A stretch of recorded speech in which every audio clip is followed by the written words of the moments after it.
किसी भी ग्रंथ के बारे में किसी भी आचार्य और किसी भी योग्य व्यक्ति को टिक्का टिप्पणी करने का अधिकार नहीं है, क्योंकि ग्रंथ हमारे सनातन धर्म का मूल है। देवी शक्ति दुर्गा जो सारे देवताओं की संचित एक शक्ति है और ये शक्ति सारी बाधाओं को दूर कर सकती है। राम सभा से लगभग 400 मीटर दूरी पर एक ऊंचे स्थान पर ये माँ कल्याणी देवी का एक भव्य मंदिर यहाँ पर बना हुआ है। ये सारा संसार बाधा से मुक्त हो, सुख शांति और समृद्धि से परिपूर्ण हो।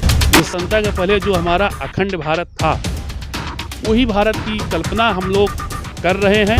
तिवारी इस वक्त मैं मौजूद हूँ कलानी ग्राम सभा में और ग्राम सभा से लगभग 400 मीटर दूरी पर एक ऊंचे स्थान पर ये माँ कल्याणी देवी का एक भव्य मंदिर यहाँ पर बना हुआ है। मंदिर की प्राचीनता की बात करें तो यहाँ पर जो शिलापट लगा हुआ है मंदिर निर्माण के संबंध में सन 1853 में बैसाख शुक्ल पक्ष में मंदिर का निर्माण हुआ है और इस मंदिर के निर्माणकर्ता राजा क्षितिपाल सिंह जी हैं। और ये मंदिर कुलदेवी का मंदिर माना जाता है, माता का मंदिर है और आपको मंदिर का दर्शन करवाते हैं। नवरात्रि का पावन महीना चल रहा है, माता का मंदिर है और मंदिर में घंटा लगा हुआ है और सामने ही माता जी की मूर्ति है। ये कलानी की कुलदेवी की मंदिर कही जाती है और यहाँ पर हम आपको बताना चाहेंगे बिंदेश्वरी प्रसाद तिवारी और पिंटू तिवारी के द्वारा यहाँ पर सतचंडी यज्ञ का आयोजन किया गया है और ये भोलेनाथ जी की यहाँ पर शिवलिंग की स्थापना हुई है और ये भोलेनाथ जी का मंदिर है। ये माता कल्याणी देवी के समीप में ही एक दूसरे मंदिर में ये शिव जी के भव्य मूर्ति और नंदी जी की फोटो और वहाँ पर शिव जी का संपूर्ण परिवार की अगर हम बात करें तो शिव जी का संपूर्ण परिवार यहाँ पर बना हुआ है। यहाँ पर पूजन अर्चन की सारी सुविधा की गई है। आप ये जो मेरे पीछे आपको टेंट दिख रहा है, इस टेंट में कुछ ब्राह्मण हैं जो इस सतचंडी महायज्ञ को करवाने में मदद कर रहे हैं, यहाँ पर जाप कर रहे हैं। आप देख सकते हैं ये सब अभी विश्राम अवस्था में है, यहाँ पर विश्राम कर रहे हैं। जो इस यज्ञ में आचार्य की भूमिका पर हैं, आचार्य का पद संभाले हुए, वो आचार्य क्या बताते हैं, इस सतचंडी यज्ञ का महत्व क्या है, इन सब विषयों पर हम बातचीत करेंगे यहाँ के आचार्य जी से और आयोजक पिंटू तिवारी। इस सतचंडी यज्ञ का महत्व क्या है? इस सतचंडी यज्ञ को जिस उद्देश्य से लोग करते हैं, जैसे इसमें संपुटित अनेक प्रकार के हैं। जो मन में कामना हो उस कामना के लिए इस यज्ञ को किया जाता है, लेकिन विशेष जो यज्ञ किया जा रहा है यहाँ पे, अखंड भारत हो, सुख शांति बनी रहे और सनातन धर्म का बढ़ावा हो, सनातन धर्म की एकता बनी रहे और इसके साथ साथ इसका जो महत्व है, सर्वा बाधा विनिर्मुक्तो धनधान श्रुतान बिता मनुष्यो मत प्रसादेन भविष्यति न संशया। ये सारा संसार बाधा से मुक्त हो, सुख शांति और समृद्धि से परिपूर्ण हो, जिससे कि सारे हमारे भारत देश में सब एक होकर और खुशहाल जीवन के साथ माँ भगवती की प्रार्थना कर अपने जीवन को आनंद के साथ जी सकें। जो हमारे वैदिक परंपरा यदि उसके अनुसार इस यज्ञ को किया जाता है और यदि कोई वैसे यज्ञ को किया कर जाता है फिर भी इसका फल है, लेकिन अगर कोई बाधा से पीड़ित है कोई, तो उसकी विशेष एक संपुट बनाया गया है। उस संपुट को लगाकर अगर किया जाए तो 100% उसको लाभ मिलेगा और पूर्णतः उसका मनोकामना पूर्ण होगी। कितने दिन तक ये सतचंडी महायज्ञ चलता है? सतचंडी यज्ञ का विधान अनेक शास्त्रों में इसका 4 दिन का भी वर्णन आया है, 7 दिन का भी वर्णन आया है, 9 दिन का भी आया है और 11 दिन का आया है। अब वो अपने ऊपर है कि आप कितने ब्राह्मण को बुलाकर और कितने दिन में आप संपन्न करवाना चाहते हैं। जैसे प्रेत बाधा से विमुक्त के लिए ये सतचंडी महायज्ञ खास तौर पर प्रसिद्ध है, तो प्रेत बाधा से मुक्ति पाने के लिए अगर कोई करना चाहे तो कितने ब्राह्मणों के द्वारा आप इस यज्ञ को करवाएंगे और कितने दिन तक ये यज्ञ चलेगा? अगर प्रेत बाधा से मुक्ति के लिए करवाना चाहते हैं 11 ब्राह्मणों के द्वारा 5 दिन तक यज्ञ को और साथ में जो संपुट लगाया जाए, दुर्वृत्ता नाम शेषाणाम बल हानि करम परम रक्षोस भूत पिशाचा नाम पठने देव नाशनम, इस संपुट के साथ किया जाए उसके 100% लाभ मिलेगा और उसके घर में सारी बाधाएं दूर हो जाएंगी। हमारे दर्शकों को आप अपना परिचय दे दीजिए। हम आचार्य सर्वेश्वर त्रिपाठी, आश्रम टीकरमाफी अमेठी। यहाँ पर जो अनुष्ठान हो रहा है उसमें भी आप ब्राह्मण की भूमिका निभा रहे हैं? जी हाँ, सहभागिता हमारी भी है। एक आचार्य के रूप में हम भी अपना कार्य कर रहे हैं, इसमें देख रहे हैं।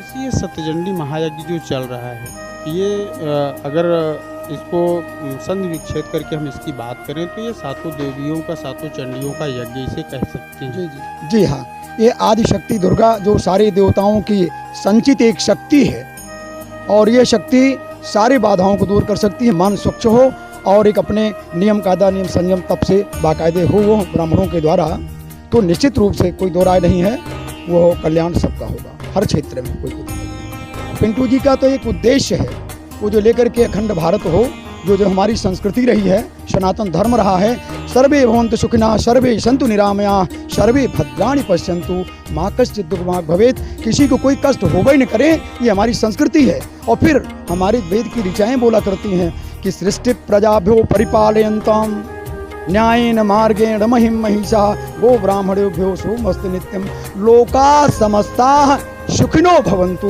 लोका सारा का सारा संसार हमारा सुख का जीवन व्यतीत करे, ये हमारी संस्कृति हमारा सनातन धर्म है।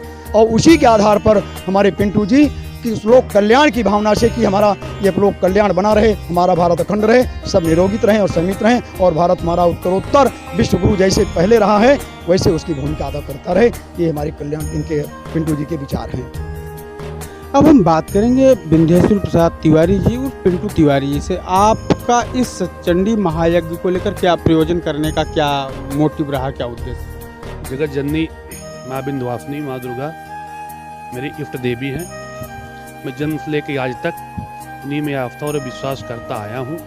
इस चंडी यज्ञ का जो मेन मेरा उद्देश्य है, राष्ट्र का, परिवार का विकास, सारी बाधाओं से मुक्त एवं अखंड भारत की स्थापना हो, और पूरे भारतवर्ष में नहीं पूरे विश्व में सनातन धर्म का भगवा ध्वज लहराए, और माँ विंध्यवासिनी माँ दुर्गा सनातन धर्म में जैसे सबकी आस्था बनी है नित्य प्रतिदिन बनी रहे, और अखंड भारत का निर्माण हो। क्योंकि हम इसलिए कहना चाहेंगे कि आप देखिए, स्वतंत्रता के पहले जो हमारा अखंड भारत था, वही भारत की कल्पना हम लोग कर रहे हैं, और हम लोगों को जो घटनाएं घट रही हैं, ये पूर्ण विश्वास है कि वही अखंड भारत पुनः होगा। और माँ विंध्यवासिनी की शरण में सबको आके अपनी बाधाएं और अपने देश अपने परिवार के विकास करने के लिए प्रार्थना करते रहना चाहिए। और मैं अपने गुरुजनों के आशीर्वाद लेकर डेली कर रहा हूँ अपने बांधव गाँव वालों और साथियों के साथ। अच्छा, अयोध्या में जो राम मंदिर बन रही है, योगी आदित्यनाथ जी के सानिध्य में राम मंदिर बनाई जा रही है, उस पर आप क्या कहें? भगवान राम का वो दरबार है, भगवान राम की अयोध्या नगरी है, जैसे थी वैसे है और वैसे सदैव रहेगी। माननीय योगी और माननीय मोदी जी को अयोध्या को विश्व की पटल पर, जैसे उनके युग में विश्व की पटल पे था, सदैव जगमग था और जगमग रहेगा। उसमें टीपा टिप्पणी करने की क्षमता हमारे पास नहीं। जैसे कि रामचरितमानस की चौपाइयों को लेकर कुछ वक्तव्य आते रहते हैं। मेरी सोच है, जो मेरा मानना है, जो मेरी योग्यता है, किसी भी ग्रंथ के बारे में किसी भी आचार्य और किसी भी योग्य व्यक्ति को टीका टिप्पणी करने का अधिकार नहीं है, क्योंकि ग्रंथ हमारे सनातन धर्म का मूल है, उस पर कोई टीका टिप्पणी करना व्यर्थ और मूर्खता है। अच्छा, आप जो हमारा युवा समाज है उनको क्या संदेश देना चाहेंगे? युवा समाज को एक मैसेज देना चाहेंगे कि अपने पूर्वजों की पीढ़ी को देखें और पूर्वजों की पीढ़ी पे चलें, तभी उनका और उनकी अगले आने वाली पीढ़ी का विकास होगा। और सनातन धर्म और पूर्वजों के बताए हुए रास्ते और ग्रंथ पे चलने पर ही हमारे परिवार, हमारी युवा पीढ़ी की अगली आने वाली पीढ़ी का विकास संभव है। अभी हमारी बात हो रही थी पिंटू तिवारी जी से, और इस वक्त हम मौजूद हैं कलानी मंदिर में, माँ कल्याणी धाम में, और आपको हम बताते चलें कि यहाँ पर पुरातन विभाग से कुछ अनुदान भी हुआ है, शायद वहाँ ईंट पीछे गिरी हुई है ईंट, और यहाँ पे निर्माण भी चल रहा है, और इस मंदिर की सुंदरता को और बढ़ाने का एक दिव्य कार्य किया जा रहा है। हो सकता है कुछ ही महीनों में यहाँ पर एक अच्छी और सुंदर भव्य मंदिर देखने को मिले लोगों को। फिलहाल ये ग्राम सभा से 300-400 मीटर की दूरी पर बनी है माँ कल्याणी जी की मंदिर, ग्राम सभा की सुंदरता को और बढ़ाती है, और यहाँ पर उतना ही सुंदर प्रयोजन यहाँ पर सतचंडी यज्ञ करके किया जा रहा है। आप देख रहे हैं दो प्रभात समाचार, मैं अंजनी तिवारी, कैमरा पर्सन बीरेंद्र पटेल के साथ।